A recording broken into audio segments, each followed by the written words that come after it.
Okay. In 1957, the computer scientist Herbert Simon said the following: "There are now in the world machines that think, that learn and create. Moreover, their ability to do these things is going to increase rapidly until in a visible future, the range of problems they can handle will be coextensive with the range to which the human mind has been applied." That was in 1957. In 1970, Marvin Minsky, an early pioneer of AI, said the following as well: "In 3 to 8 years, we will have machines with general intelligence with the general intelligence of an average human being. I mean a machine that will be able to read Shakespeare, grease a car, play office politics, tell a joke, have a fight. At that point, the machine will begin to educate itself with fantastic speed. In a few months, it will be at genius level, and a few months after that, its powers will be incalculable." That was in 1970. So it was in this time-honored tradition of ludicrous speculation that on the 29th of October of this year, so about 2 weeks ago, the CEO of SoftBank, which invests heavily in tech companies, confidently said, and again I quote, that artificial superintelligence, which would be 10,000 times smarter than a human brain. By the way, what does that mean, 10,000 times smarter than a human brain? Does that mean it thinks the same thoughts but 10,000 times more quickly? That it has 10,000 times better memory? Or that its thoughts are just somehow 10,000 times better than ours? Anyway, he said that will be coming in 2035. Apparently, he knows that. So 11 years, 10,000 times human intelligence. Much like nuclear fusion, artificial general intelligence, i.e. super intelligent conscious AI, is 10 years away and always will be. Similarly, Elon Musk, the patron saint of tech bros, said at the same event, so just 2 weeks ago, that AI will be able to do anything a human can do within a year and be equal to the intelligence of all humans combined, whatever that means, 3 years after that. Quite a claim. Although if you think about it, it's not actually that impressive because presumably the intelligence of all humans combined includes Elon Musk, who alone must be responsible for bringing down the level to quite a low number. But funny as this is, obviously AI has advanced in the last 10 years. Everybody knows that's quite dramatic. Its capacities have developed. But what it really is doing and what it really is useful for and how it actually should be deployed is something that is not very well understood, especially by these tech bros who are responsible for it, who don't really seem to actually have any idea of what consciousness is at all. And what consciousness is, of course, is really what we're interested in discussing today. It's really the key philosophical question that there is. And the problem of the mind and the relationship between mind and body is known in philosophy as the hard problem, right? The sort of central problem that no one's really been able to resolve. However, although it is a difficult problem, and the nervous system is very, very complex, I would say that the main reason for the difficulty, the philosophical difficulty, is really political, which is that we live in a class-divided society, and the bourgeois mindset is characterized by a lack of understanding of humanity and of itself and of its own system, with all kinds of illusions, basically. And it's those illusions which are fostered even quite deliberately, and you have religion and all kinds of things, and alienation. That is the real obstacle that confuses us about what our own consciousness really is. It's not so much a technical, scientific difficulty. But yes, what is consciousness? That's the question I really want to try to answer today. And of course, we're materialists. And therefore, the question of materialism is obviously about what is consciousness, really, because it's a statement that what is materialism? It means that consciousness is dependent upon the material world. It is an expression of the material world. It has no independence from it, cannot exist separately from it at all, and is part of the material world. That's the materialist position. So obviously it's an interesting question to us, and I think it's important because if you think about it, really all the attacks on Marxism do boil down to idealism, even when they appear not to. For example, the idea that there's a human nature, which is greedy, and that's why you can't have socialism or communism. That idea, that sounds like a materialist idea because you're talking about human nature, it sounds quite realistic. But actually what you're saying is that there's a fixed human nature which is independent of the changing world and all the changes that we have made to society and to ourselves, which are huge and undeniable. But despite that, human nature just somehow is always the same. That's basically what that position is. That's an idealist position, really. Or the idea that Marxists are economic reductionists and we don't take proper account of things like culture. For example, people trying to explain why Trump won. A lot of people say, oh, it's a bit reductive to talk about the economy. It's really because of some sort of machismo or something like that in American culture. I'm not going to go into how right or wrong that analysis is, but that kind of criticism of Marxism, again, it may not appear to be overtly idealist, but it is because it's saying that, of course, we accept that culture plays a role in human history, and ideas, as we're going to discuss today, have a very real effect. Doesn't just boil down to the economy and nothing else. But what they're really saying when they assert that is that these things, these cultural phenomena, these narratives, can't be explained in terms of material processes ultimately at all, which is what we're interested in doing. They do come from somewhere, and they do have a certain power for certain material reasons.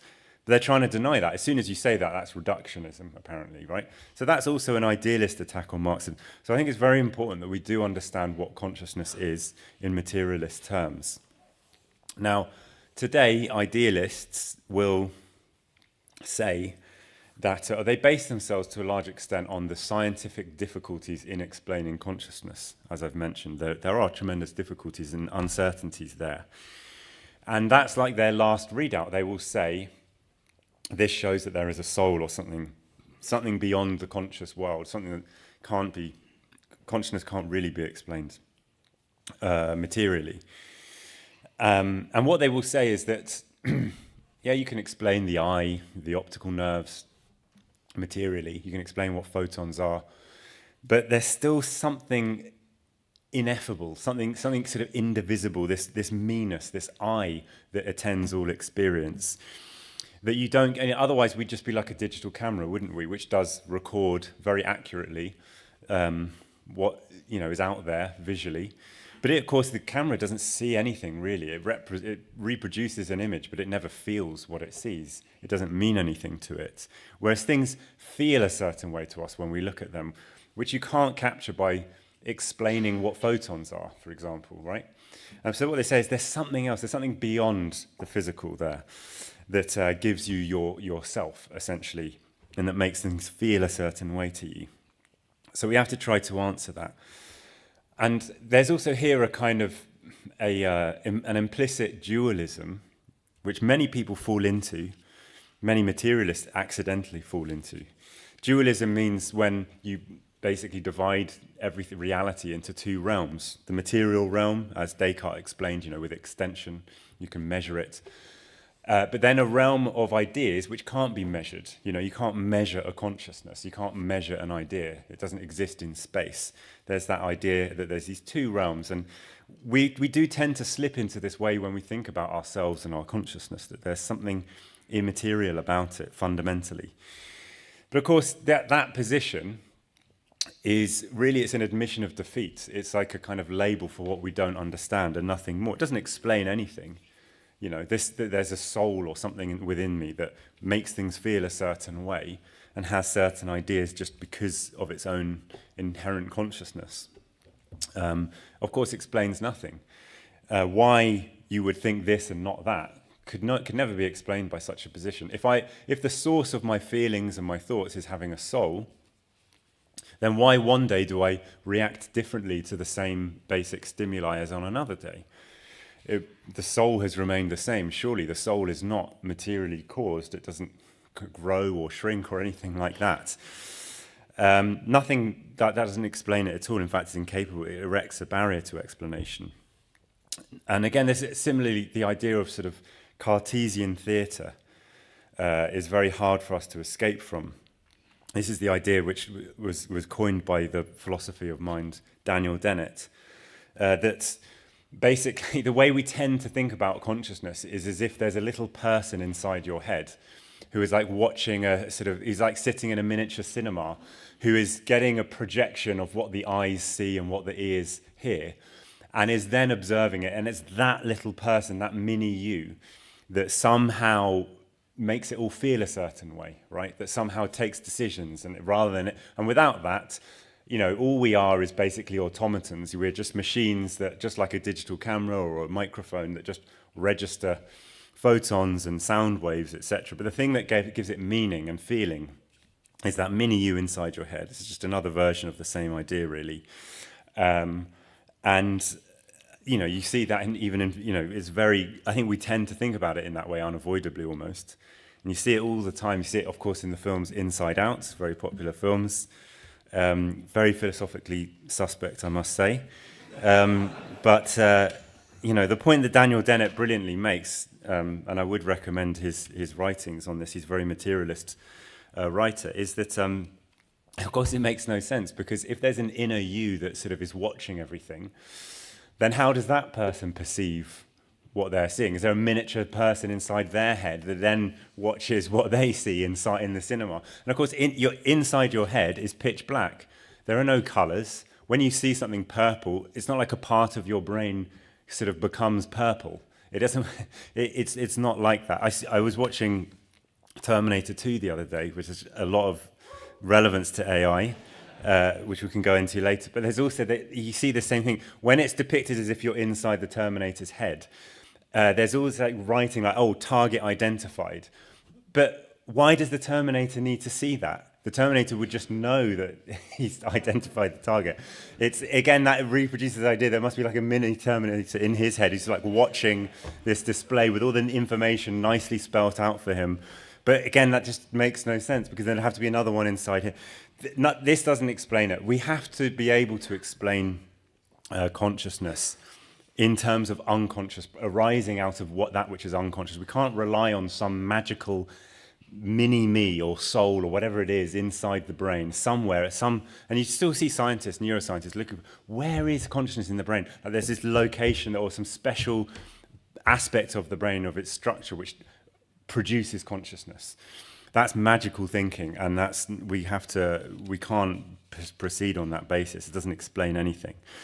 Now, it may sound as if, therefore, what I'm saying could align with these sort of tech bros who are obsessed with AI becoming conscious, because if I'm saying that consciousness arises out of unconscious processes, and there's no sight of consciousness, there's no little mini-me, basically, then that does imply that, well, what we're producing could also, with AI, could also become conscious, because that's obviously built out of different parts, none of which is conscious.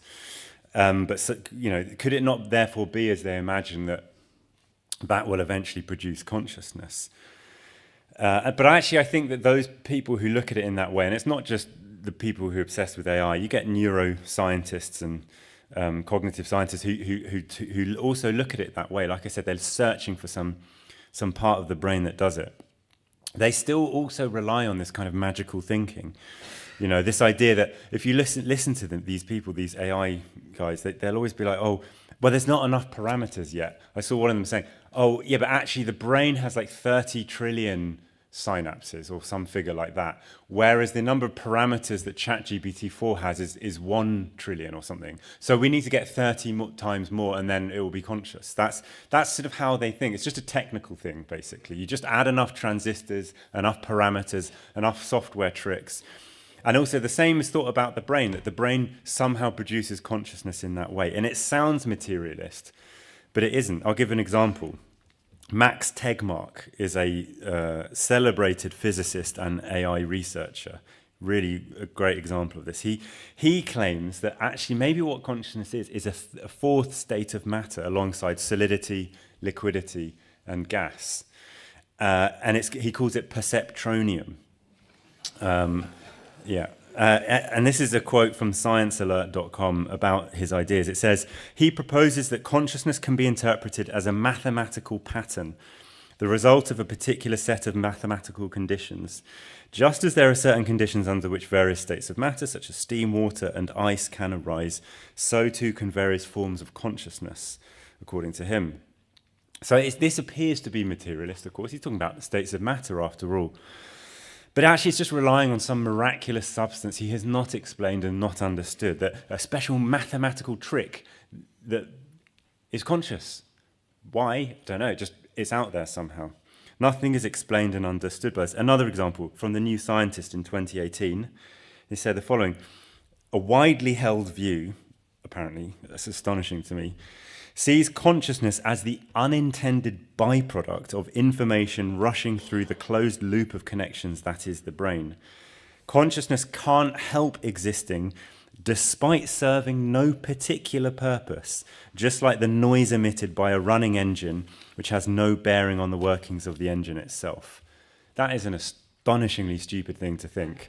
To look around at the whole history of humanity, the way that we've spread around the entire world, colonized every part of the earth, different climates, produced incredible things, ended diseases. But no, consciousness, I have no idea what purpose it serves. It's just like a noise that, I mean, that is a great example of the sort of reductionism that scientists tend to fall into, of just thinking that the only way to understand something is breaking it down into its parts. So the only way to understand consciousness is just by looking at neurons, basically.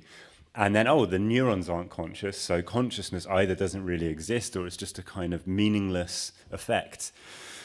And of course, if that were true, then if really this is supposedly materialist viewpoint were accurate, then a brain in a vat that was fed the correct nutrients would have all the same consciousness and ideas that we have. A person brought up outside of society would have the same ideas that we have. And also, people 10,000 years ago would have the same culture and ideas that we have, because our biology hasn't really changed at all in that time. Evolution has stopped working because of civilization. It doesn't really apply to humanity anymore. So we have the same biology. Therefore, we would have the exact same idea. If all consciousness is just like the bile secreted by a liver, it's just a kind of fluid that, and there are other people who suggest it might be a fluid that the brain emits. I mean, it's ludicrous. So, yeah, these are like people who think that the most scientific and accurate way to understand a statue, a particular, like, let's say there's a statue of a political figure, would the most scientific and accurate way to understand that statue be to examine its, the rock composition of it under a microscope? And well, actually this, and that explains why. No, the way would be to understand the history of that society, the politics, the social structure, etc., that would cause somebody to make a statue of that particular politician. Is the best economist somebody who says, well, the reason that you get economic crises or the reason why this country's richer than another is because if you look at the notes of their money under a microscope, you'll find that it's this way, and that's what, obviously it's ludicrous, right? That is not scientific at all.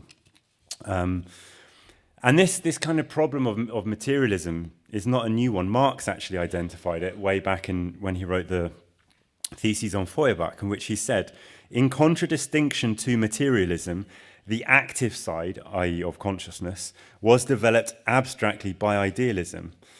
In other words, the materialism of his day tended to view consciousness as just a passive thing, just like these people I'm talking about, just something that is created by the world but plays no role. Trotsky also quite brilliantly understood this. In his philosophical notebooks, he says the following: consciousness cannot be reduced to its physiological processes. It must have its own laws independent of those bodily processes. Otherwise, it would confer no advantage and would merely be a costly waste. And he said that, so consciousness has its own laws, unique in the material world. Does that make Marx and Trotsky idealists? Because they're denying the physiological basis of consciousness, seemingly. But no, it doesn't make them idealists. But as materialists, we do not deny the role of ideas. They do have a unique role. Otherwise, we wouldn't bother having this meeting. Obviously, we wouldn't bother writing books or anything. And, again, like the best explanation for why, I might go to visit a friend wouldn't be to study my muscles and how they move and therefore how I've been able to walk there. It would be to understand the ideas I have. Or this person wants to visit that friend because they enjoy spending time with them, whatever. ideas do have a causal power over material things, and it's not an idealist proposition to say that. Of course, you can't just have any ideas and do whatever you want. We can't just, I don't know, impose feudalism back onto society. Obviously not. You have to have the right ideas, of course, or even if you've got wrong ideas, they can have an effect, but they just don't really have the effect that you intended them to. But ideas certainly do have a power, and that is the power of human culture. The reason they have such a power is because ideas are inherently social, right? That's the point. In other words, the reason they kind of transcend the physiology of the individual, as Trotsky was saying, is because the vast majority of our ideas are not our own. You know, I'm standing up here, I'm speaking, obviously, I'm using language, which obviously I did not invent. It was the product of many, many people over a very long period of time. And the whole meaning of this event is it cannot be explained on the basis of myself alone, clearly. Almost everything that we do and think actually is borrowed from the treasure trove of human experience. So we take on ideas that we ourselves would not have been able to produce, and yet then having internalize those ideas, it changes our behavior. We physical behavior, you know. So the ideas obviously do have their own laws, and they're not arbitrary, of course, which ideas we have. They do obey materialist laws, but they're not the laws of the individual's physiology, but the laws of human society, basically. But it's precisely this kind of reductionistic materialism, if you like, that I've been describing that's responsible for these kind of alarmist headlines you constantly see about AI, that AI is about to be conscious. I mean, literally just when I was sat in the previous meeting thinking about this one, I looked, you know, you look on Twitter, and because of people I follow, it does recommend me AI, and it's just, without even trying, I just instantly find people saying, super intelligent AI coming next year, apocalypse 1 year after that. You know, you just relentlessly see this stuff. And it's a product of this failure to understand the function of ideas, the function of consciousness.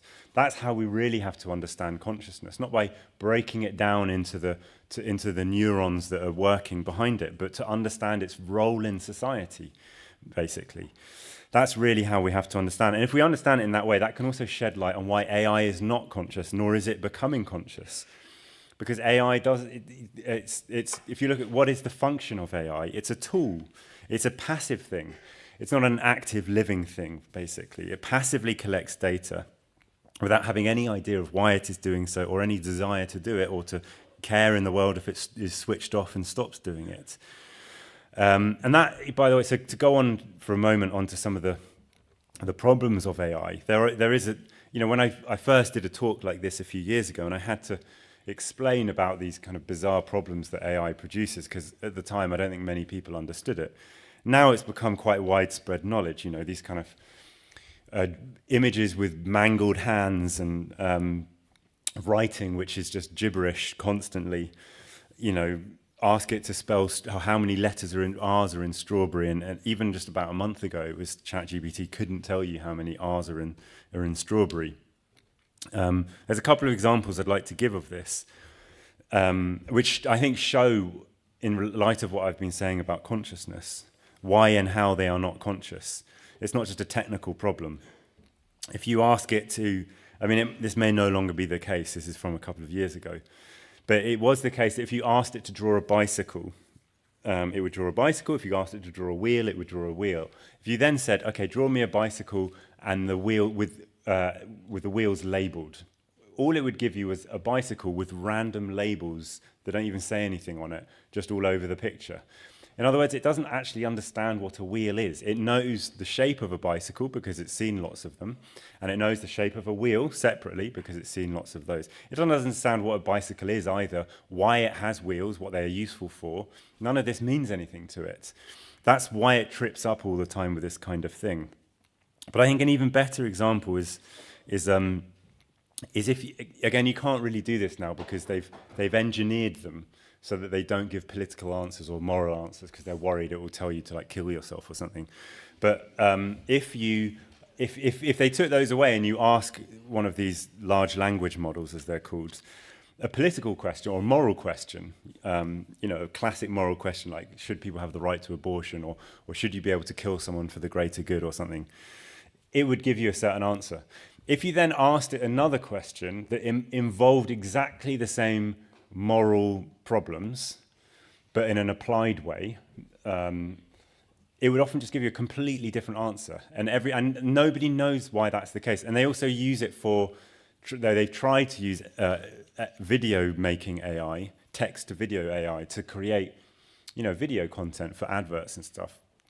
And then every time they type in a prompt, they just get a different image or a different video, and they have no idea of why it's produced a different video. And they can't make it produce the video that they want it to make. This is the point of the fact that it gives a different political or moral answer and contradicts itself, shows it doesn't have a definite viewpoint. It doesn't mean anything to it, what it's saying. Whereas a person, adopts some sort of political or moral principle, and okay, they might contradict themselves by mistake occasionally, but they generally know what they think about the right to abortion or other things like that. And when a question obviously involves that, they will give a consistent answer to it. Because they are in the world, but the AI obviously isn't in the world. It doesn't live, it doesn't care about what it's doing. That's the reason. It's not because they haven't added enough parameters to their algorithms, they haven't got enough processes behind them. There's a fundamental reason why it can't do this. Now, now it may sound as if I'm rather down on AI, like I just think, oh, well, it's just rubbish, basically. It's very stupid. That's not the case at all. It can do amazing things. And in fact, I think it is superhuman already in a lot of ways. I mean, it clearly is. You can ask it to do, I don't know, a Van Gogh painting of a cat, which obviously Van Gogh never did, and then it will do it, and it will look remarkably like a Van Gogh painting of a cat, and it will do it in a matter of seconds.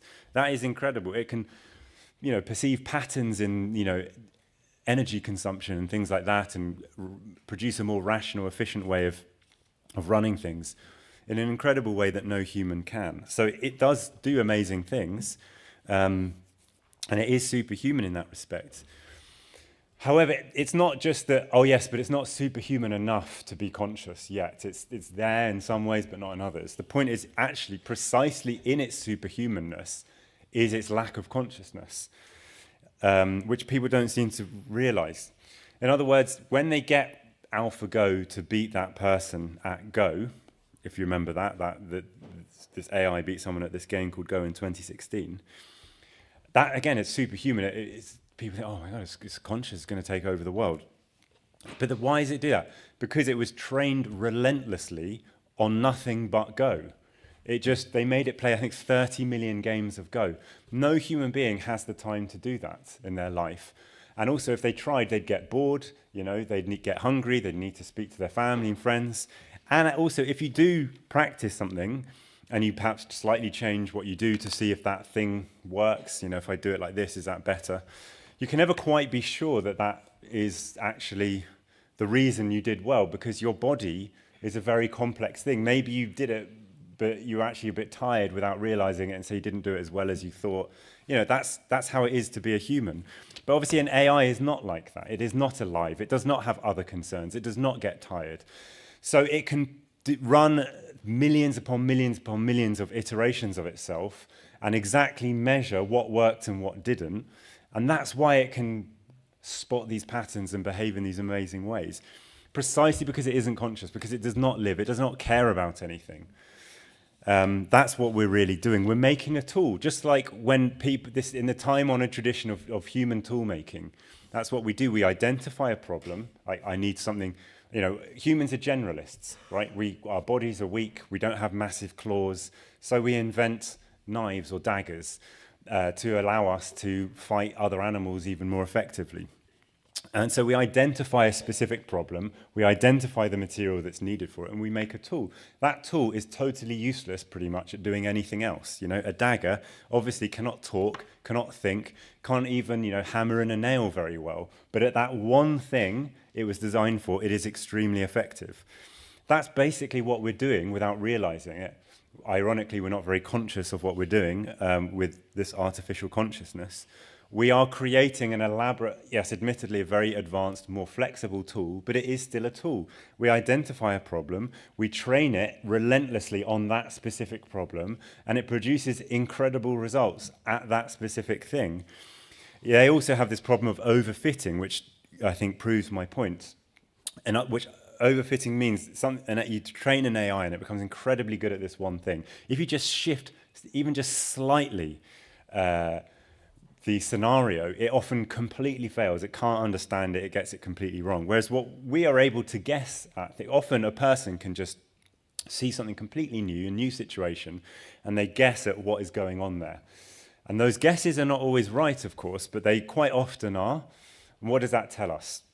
It tells us that we have a general understanding of the world and how things work based on our life experience, our needs, and our interests that allows us to sort of have informed guesses that, of course, are not always right, but they often are. AI is totally incapable of that. Anyway, back to what consciousness is. We have to understand, if we're going to have understand what consciousness is, we've got to get away from this idea that it is a thing, if you like, or that it has like a soul, or it has some place that it resides. It is instead a process, and it's actually the result of a very, very long process, and we have to view it historically in its real, like in a real scientific sense, in order to understand it. That consciousness emerges in history as the culmination of an evolutionary process. And actually, if you want to understand it, look at the earliest life forms, which were not designed, obviously. We're not supposed to do what they did. There's no magic trickery there. It's very easy to understand how they work. But they just replicated themselves, and therefore they grew in number, just because they could, once certain molecules came together. And then changes developed in them through random mutations, in which some of them had rudimentary senses that allowed them to move away from things that were damaging to them and towards things that were good for them. Of course, they didn't understand what they were doing, and nobody had designed it.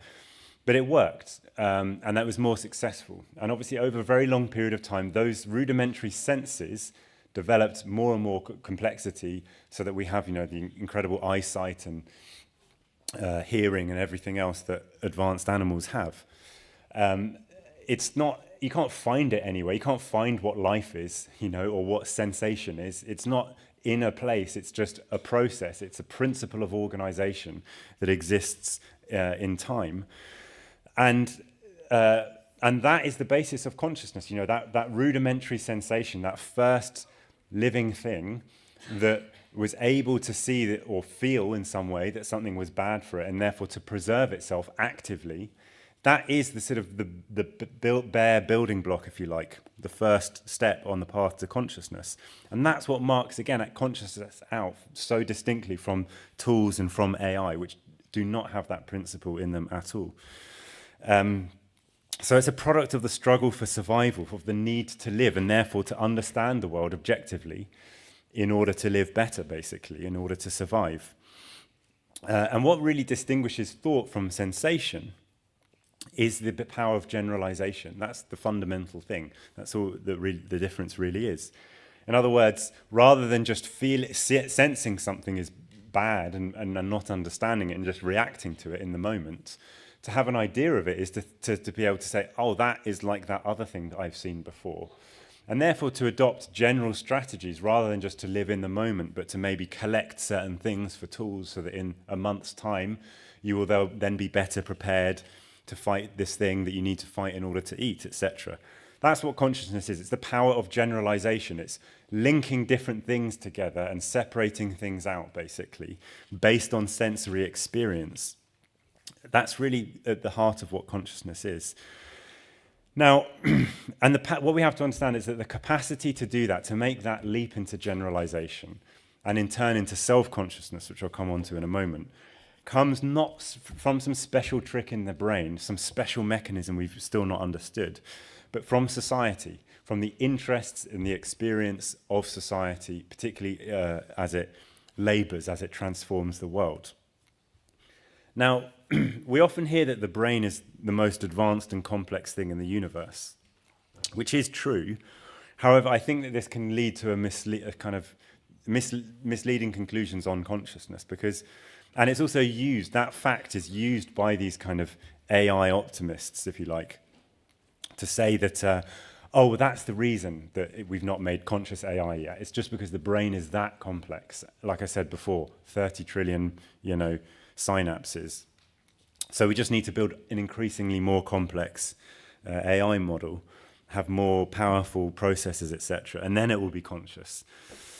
Now, the brain is very, very complex, but you also have to understand it was not designed to be conscious, because there is no designer in evolution. And what evolution does is it doesn't sort of, fashion body parts in advance in its head. Obviously, there is no head of evolution. It's a process. It doesn't do that like a designer and perfectly design something for one task. It takes hold of the existing biological material, often that was evolved for something else, and is transformed and used for some other purpose. And the brain is like that. The brain is full of things that really had evolved for other stuff. Our brain is not that different from other advanced mammals' brains. It is more complex, it's true, but it's not that different. And it has its limitations, right? The brain really has a lot of limitations and flaws to it. Communication between brain regions is actually relatively slow. And in particular, the capacities of an individual brain, if you like, lag enormously behind what that brain is used for. In other words, our ability to concentrate, to remember, to hold in consciousness many things is very limited. In writing this lead-off, I obviously had to read some books, and if you asked me now what was in all of those books, I would really struggle to remember the vast majority of it. And everyone knows that, you read a book and someone says, oh, what was in that book? And you have this embarrassing moment, you're like, yeah, I can't really remember. And how therefore was it useful for me to read those books? Because I wrote notes of what I thought was important in the moment, and then I looked over those notes, and I came to certain conclusions, and I organized it. That's basically, and to be honest, I would struggle to tell you what I said in this lead-off a few minutes ago, certainly not word for word. And I have not mapped out every single word that I'm going to say in the rest of the lead-off. It sort of comes to me, right?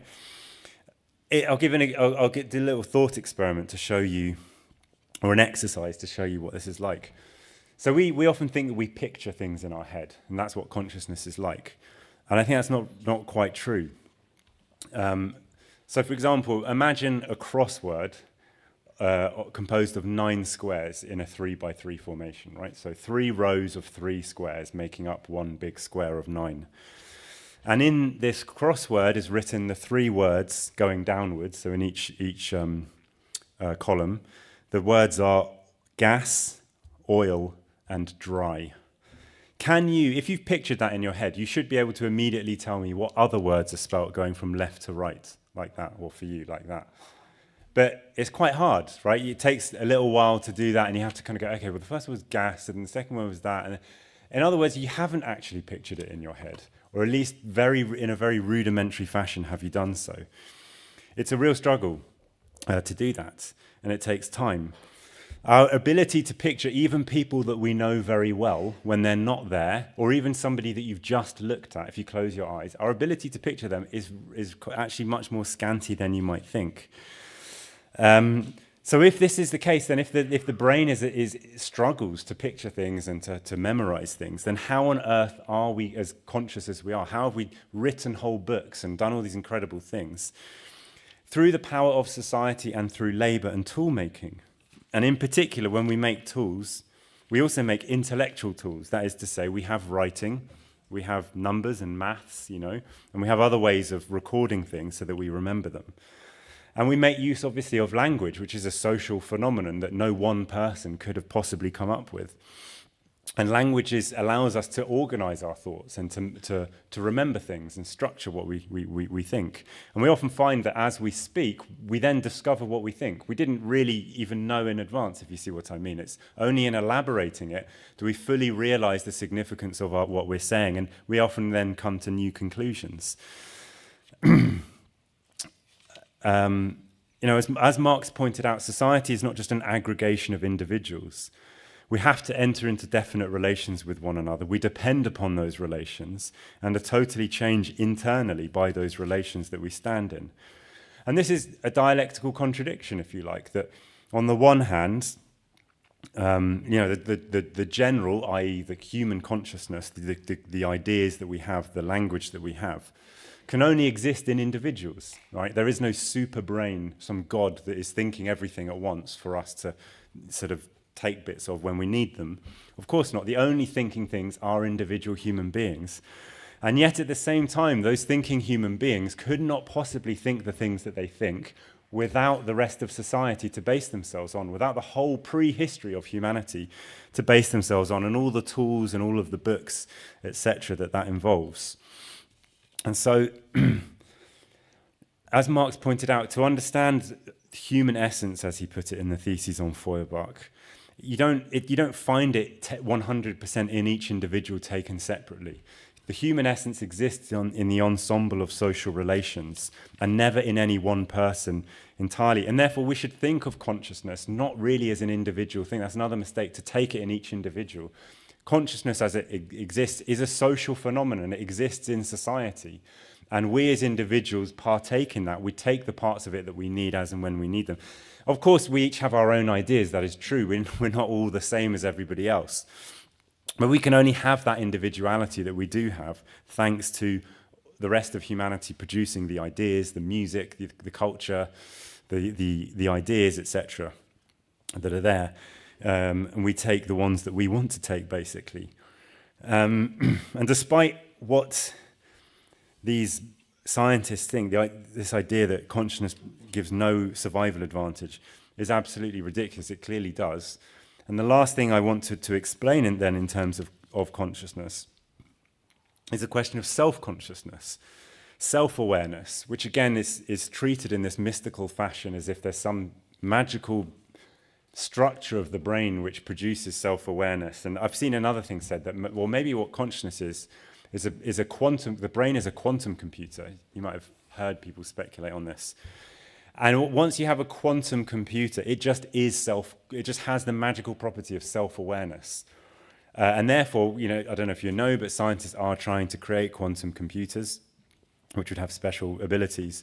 And some people said, oh no, but maybe when we do that, then it will be self-conscious and it will sort of enslave us all for some reason. That's what they say. But actually, self-consciousness there's no magic. It's not really that the brain, yes, it's very complex, but it's not really a product of the brain in that direct fashion. Self-consciousness, again, is a product of society. We, of course, as I've explained, we make use of the treasure trove of ideas, of abstractions, of generalizations, and of tools that human society has developed, and of language, which enormously accelerates your intellectual development. But also being socialized in that way gives you a sense of yourself. And it allows you to understand yourself as a consistent thing that exists over time, rather than just to be lost in the moment. You're given a name, you're told about your life history by your parents and others around you when you're young. You build up a definite picture of yourself. And again, like I said with everything else, that picture is sometimes a bit scanty. We sometimes struggle to remember what we were like in the past. And we get things wrong about ourselves, and we have, false memories and other sorts of things. So it's not an exact self-consciousness. It's flawed, but nevertheless, it's an enormously powerful thing to have, to be aware, both as a society and as an individual, of who you are, of what your mistakes are, of what your interests are, and therefore how you can adjust your behavior in order to live better, basically. Is an enormously powerful thing. But it's not that the brain has got some secret source that makes that happen. It's rather a product of society. All the brain needs to be able to do is to have memories, to have the capacity to have memories, to obviously to have the technical capacity to use language, which I don't have time to go into. Of course, none of which I'm saying should be taken to understand that the structures of the brain are somehow irrelevant to consciousness. Of course not. But it's not by itself nearly enough to explain, and it's not really the driving force of consciousness. And I think, coming to an end then, this should help us to understand why even the most advanced AI is not conscious. It actually has an entirely different basis. It is not alive. It has no body. It has no feelings. It does not participate in some sort of struggle for survival or anything like that. It doesn't actually care about what it's doing. Today's AI, the point is not really whether it is more or less intelligent than a human being, which people seem to be obsessed with answering. As I've said, it is already superhuman in many ways. In other ways, it can be very, very stupid. But they're different things. They're fundamentally different things. It's an extension of our own consciousness that we have made, which, if used correctly, would have tremendous advantages for ourselves, allowing us to save energy, allowing us to discover new materials we never could have discovered. If we had a socialist society, it would allow us to plan the economy much better because we could centralize all the data in real time and allow AI to spot patterns and efficiencies and other sorts of things. That is what it really is. It's a tremendously powerful thing, but it is also rather limited and one-sided. And that's not a bad thing. That's not a mistake. We don't want something that somehow is independently conscious. We already have human beings for that, and we know how to create new human beings. So where am I? Yes, just to sum up, there is no magic ingredient to consciousness, okay? There's no mystical properties to it that we haven't yet discovered. There's no perceptronium out there, no new state of matter that needs to be discovered and understood. It is not a direct product of the soul or some technical wizardry of the brain. And to understand it scientifically, we have to grasp the role of consciousness in society. But of course, to understand that is no mean feat, because to understand society, we're participants in society. And to understand anything, you need to be active. You don't understand something by just being passive and having no interest in it. And therefore, of course, it's no coincidence that the ones who really understand society the best are the ones who are struggling to change it, who then discover how society really is, if you like, without illusions. In other words, Marxists, communists. And it's in the struggle to change society that we really become truly self-conscious as human beings, where we really understand how society is without illusions. And when we take control of society in our own hands properly as a species, collectively, that is when we will really understand what we are doing and why, and adjust our behavior accordingly so that we may finally live to our full capacities and not live in this kind of confused and alienated existence that we do under capitalism.